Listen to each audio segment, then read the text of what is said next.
What's going on, YouTube? This is your boy Rob coming back at you again. And tonight we are sitting here in Franklin, Ohio. Uh, we are in between, I would say, Indianapolis, Cincinnati, Louisville, Kentucky, and Columbus, Ohio. Surprisingly, today I didn't get a load, which is very shocking for Ohio. But then again, this is one of the reasons I want to come in here to let you guys know that not every day is going to be a Sunday. You're going to have your Mondays, your Tuesdays, and your Wednesdays. As you can see, we're sitting here in the Pilot, in front of the Waffle House. Hooray. So, I'm coming here late night just to kind of update my videos here since it's been a long time since I've been in here. To all you fellas out there in the expedite world, and I can't recall the other website now, that Facebook website. My salute to you guys. Um, so basically, I'm in here because I have a lot of comments. You know, I have a lot of comments. I've seen a lot of videos from different expediters and different opinions from different expediters. Some of them make sense, some of them make sense, some of them don't, but everybody has their own opinion. My opinion is, if you're expecting to be rich and wealthy out here, this job's not for you. If you're going to come out here expecting to make millions of dollars, this job's not for you. If you're going to come out here, you can pay your mortgage and stuff, but my recommendation is, if you're going to get into this gig, do not buy a house, do not rent a house, don't own any properties. There's really no point of doing that because you're never going to enjoy it. You're always going to be either stuck somewhere like I am right now waiting on a load, or you're going to be out on the road somewhere far away from your home. And when you do get home time, it's probably going to be a couple of days. And the reason being is, the longer you're home, the more money you lose. That's just the way this industry works. You can't just come out here like some folks do and work a week and then say, well, I'm going to go home for 3 weeks. It's not going to work. Even 3 weeks, like I do, 3 weeks, 4 days at home, it doesn't cut the mustard. Some people do it. Some people feel comfortable. They can do it. Great. If you get a load going towards your home and you're nearby your home, you're in a good area such as Kentucky, Ohio, especially Illinois. If you're in Chicago area, hey, go home. By all means, go home if you can go home, because that's a pretty hot spot to get loads out of. Um, but as far as going home, I don't highly recommend it, because the longer you're home, the more money you're losing. Pretty much, that's how I see it. We're out here to make money. If we want to be home, this job is not for you. And no offense to the fellas out there, but if you're married, can and it can't be your job. It cannot be for you. It all depends. You just gotta have a partner who's strong enough to support you while you're out here on the road. Okay. Try to minimize your bills as much as possible. Okay. Don't don't go out there and buy a brand new car and make payments on it. It's not worth it. What's the point? You're not gonna drive that car. You're gonna be stuck 24/7 in the truck that you're in. Another thing I want to point out, okay, the way this industry is going, and I've done some research myself. Sprinter vans, high roofs like these. Could be a Dodge ProMaster, it could be a Mercedes, it could be a Transit, whatever. Make sure you have a high roof. The reason being, number one, you sleep in here. You want to be able to get up and walk around in here. You want to be able to be comfortable in here. Okay? You're not going to be able to do that on a Chevy Express or none of those low roof vans. Believe me, I tried, and it's not comfortable. So if y'all think you're coming out here and becoming your own owner operators, future owner operators, get you a Sprinter van, get you a high roof van like this. It doesn't have to be my size necessarily. I have a 3500, but it doesn't necessarily have to be a 3500. Although 25 and 3500s are the best, and I'm not promoting Dodge or anything. I'm just saying trucks this size are the best because you can fit more freight in there. Like for instance, I have a 3500, and with a 3500, I can fit 3 skids in here and still be able to have my bed nice and comfortable in there without having to lift it up. That's just me. Okay. You guys like Ford fans out there, whatever. Again, I'm not promoting any car dealer or any company. I'm not a car person. I don't sell cars. I don't deal with that. But I'm just saying. I'm just putting out the ProMaster because that's what I have and that's an example. But I'm not an expert on vans. I can't tell you which van is good and which van is bad. And that depends on you. If you guys have any questions, then you guys should go to your local dealers or your local people and ask them for professional advice. I'm not a professional. I'm just out here, a driver, trying to pretty much not only kill some time, but also trying to give some information to the best of my knowledge and my opinions, of course. Um, so Dodge ProMasters are pretty comfortable. High roof vans are my recommendation. Don't matter what brand you get, Dodge, Mercedes, whatever you guys want. They're my recommendation. They're more spacious. You can stand in there. You can walk in there. You don't have to worry about, oh, my back hurts. Oh, yeah, hunchback and all that crazy stuff over there. You got to lean over. You got to, it's just not, to me, it's not worth getting like a Chevy Express or none of that. I've drove on one. It wasn't very comfortable. I thank the Lord above that I have this one. Um, but it takes time to become a fleet owner. Don't just jump into being a fleet owner. Don't jump into being an owner operator. I would strongly suggest you work under an owner for a while, under a fleet owner for a while.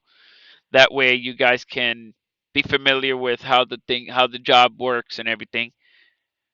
Like I said before in my last video, choose your owners wisely if you're planning on going for a fleet owner. Choose your owners wisely.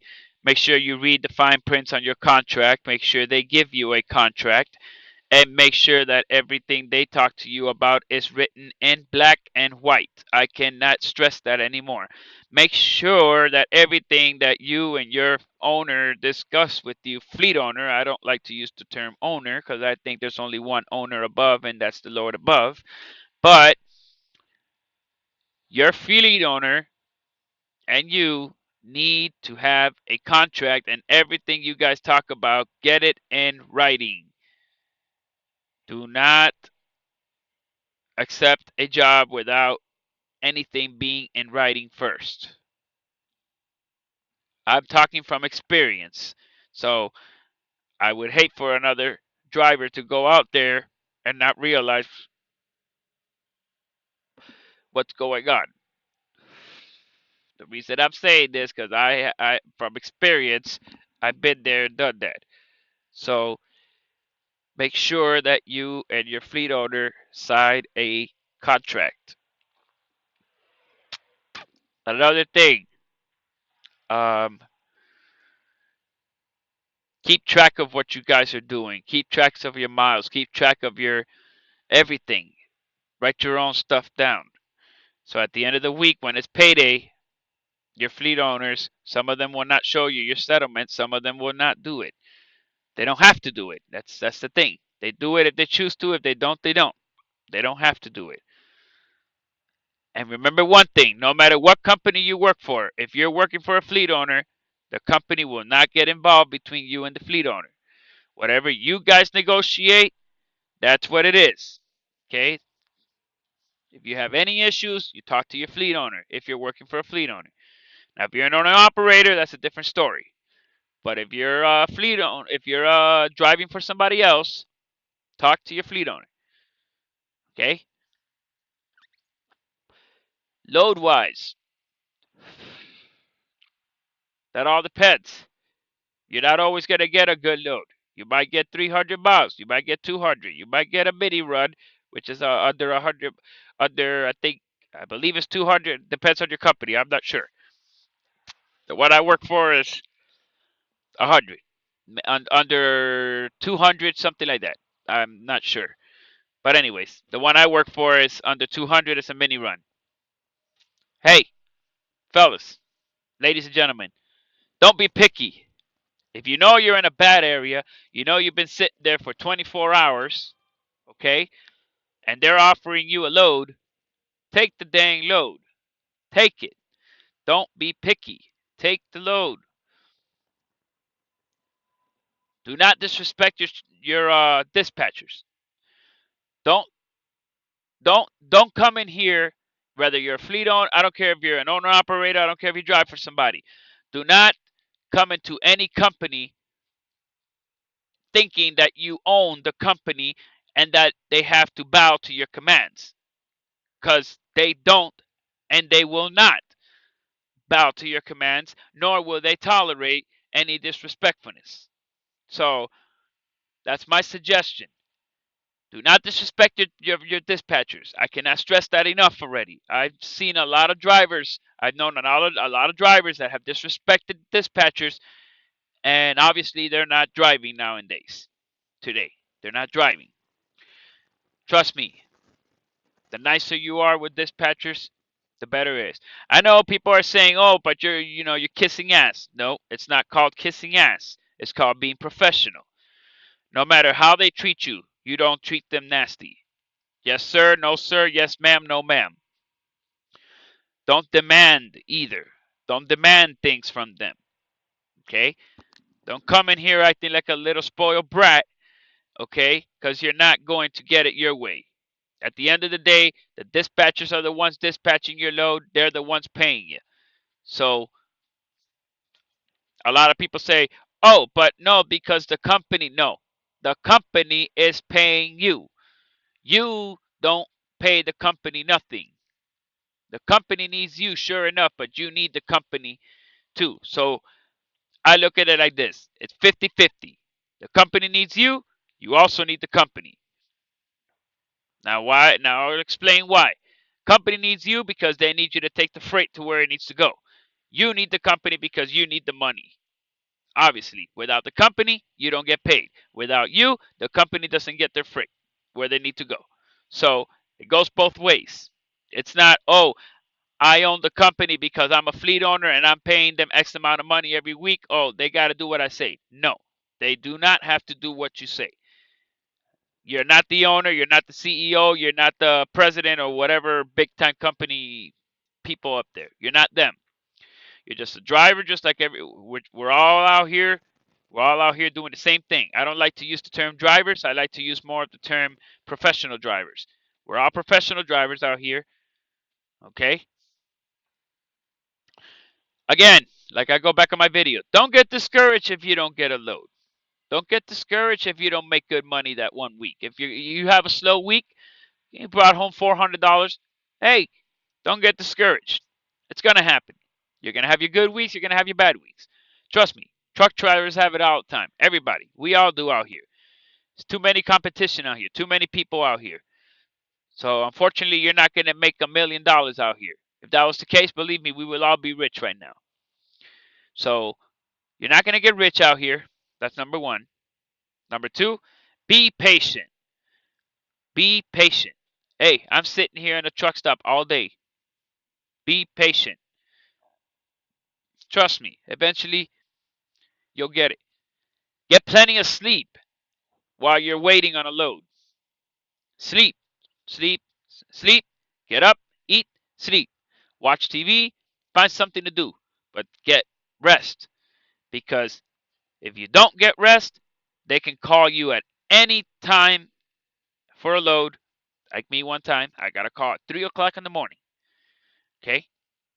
Worst mistake I did, I stood up watching my movies, and all of a sudden, bam, I just got a 3 o'clock in the morning, I got a call. Boom, I got to roll. The freight needs to be there ASAP. Okay? So get plenty of rest, people. Sleep.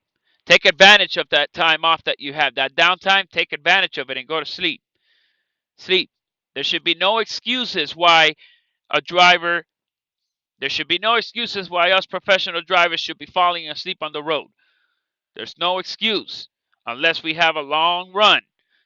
And usually your companies, whoever you work for, should be able to give you enough time to stop and rest. Another thing, when you're on a load, don't, unless it's a layover, 2, 3 days. But if you know you got a direct load, okay, don't stop and take your sweet time. Don't oversleep. Sleep about 3, 4 hours. Do not, and repeat, do not ever show up late to your shippers. You guys don't want to do that. Because even though you say no, even though you say, oh, no, well, they're not going to notice, believe me, the company noticed. They know what's going on. And believe me, customers do go back and talk to the company about you. Because when you sign your paperwork, you put in your name and your truck number. And by your truck number, they will go back to the company and tell them, oh, this guy was late and we don't want them here anymore. So don't be late. Get plenty of rest while you guys are out here in this truck stop waiting for a load. Be patient. Don't aggravate and annoy. Don't be calling every 5 seconds to the dispatchers. Hey, I need a load. They know you need a load. They know where you're at. They know you need a load. And this might sound like bullshit to you. At least my company I work for. When they say they're looking for a load, they look for a load. They don't play around. Okay? So, it's a couple of things I wanted to make clear to you guys because I've I've seen it out here. I've seen a lot of drivers out here, doing things they're not supposed to. Another thing, do not get into an argument with another driver out there. If there's a driver next to you and he's acting stupid and he wants to act a fool, that's his problem. Don't get involved in it. I'm not saying come out here and don't be antisocial to the world, you know, but just just don't mind people, okay? Some people have hard days and they want to take it out on you. Let them talk. Don't argue with them. Don't fight with them. Okay? I know you probably heard this from another video before, but please, drivers, fellas, please don't throw your urine out in the parking lot. I mean, if you're going to do that, pour it out in the grass. Don't pour it out in the parking lot and the cement. Trust me, nobody wants to drive and park. Nobody wants to park in a parking lot and smell your piss. Okay? Don't do that. That is disgusting and that's just plain nasty. Don't do that stuff. Okay? If you got to go to the restroom, do your thing in your jug, dump it out on the grass. Don't dump it out on the dang ground where everybody walks and everybody parks. Because believe me, nobody wants to sit there and smell your urine all day. Okay? And some of us, we sit here for a long time and nobody wants to do that. Okay? Um, what else? Don't take a crap in the parking lot either, please. Do not do that. If you're gonna take a crap in a bag or something, dump it out in a dumpster. Don't dump it out in the parking lot. That's disgusting. And I'm telling you guys this because I have seen people do that nasty stuff, and it's nasty. Okay, don't do it. Don't do it. Treat that parking lot like it's your own home. Okay, we understand we all gotta go to the restroom. We all gotta do our thing, but keep it clean, man. keep it clean. Don't throw trash, don't throw crap out the damn window in the parking lot. These people here in the truck stops, they're not your slaves. Okay? They're not your slaves. They don't have to be picking up after your mess. We're all grown, we're all adults here. All right? It's just little advices I'm giving everybody. All right? And another thing, when you guys are going to pull up to a parking lot, especially us Sprinter vans, make sure you go inside a Pilot. As dumb as this sounds, ask a manager if you're allowed to stay overnight. Some pilots, there's some truck stops that don't allow us Sprinter vans to park in the front and stay overnight. Don't just park there and go to sleep. Park, go inside, let them know, hey, I'm out here. Is it okay for me to stay overnight? 99% of the time they'll tell you yes. Okay. Houston, they're different. Houston, they're pretty picky about us parking in the truck stops and all that crazy stuff. It's pretty hard. But communication is important. So, with that said, if you guys have any questions or any comments or anything, feel free to shoot me a reply right here on my box. In the meantime, I'm getting ready to go to bed. It is midnight. So, you guys have a great night. Take care, and I will be posting videos along the way pretty soon. Till then, God bless y'all. Be safe out there. And remember, respect your dispatchers and do not be nasty to them. All right? You guys keep it real out there. Take care. Thanks for all the comments. Until then, peace out.